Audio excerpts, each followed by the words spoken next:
C'est une habitude bien ancrée. Dans les restaurants, les bars, les cafés, on offre un pourboire à la personne qui nous sert. Ça dépend si la personne elle est souriante ou elle m'accueille bien. Si le service est très bon, bien, j'en donne plus. Et vous avez peut-être l'impression d'être plus sollicité qu'auparavant. Depuis la pandémie, les pots de pourboire ont été remplacés par des terminaux de paiement. Avec l'arrivée des terminaux, les pourboires étaient programmés souvent après les taxes. Donc, rapidement, on est passé du fameux 15 % dans la restauration à presque 18 %. C'est moi qui choisis soit le pourcentage ou le montant. Donc, c'est à moi de juger. Je fais partie des gens qui sont un peu gênés de ne pas en laisser lorsque c'est demandé.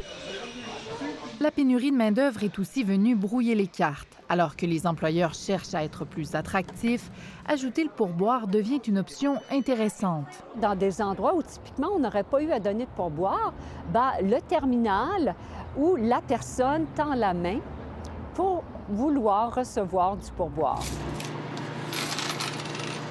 Mais difficile pour de petites entreprises de s'en passer. On aimerait beaucoup pouvoir payer nos employés plus, les reconnaître un peu plus. Puis souvent, c'est difficile. Le pourboire, je pense que c'est important, entre autres, pour ça.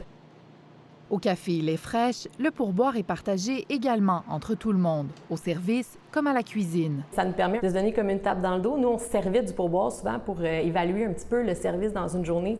Mélodie Desjardins rappelle que c'est un bonus et non une obligation, comme ses employés ne sont pas assujettis à un salaire à pourboire. N'en demeure pas moins que la réflexion sur la pratique est bien réelle. Il y a un mouvement. Est-ce qu'il va y avoir des pétitions? Est-ce que bientôt le salaire minimum va augmenter? Entre-temps, c'est le consommateur qui débourse davantage et qui peut donc revoir sa façon de faire. Ici Kim Vermette, Radio-Canada, Montréal.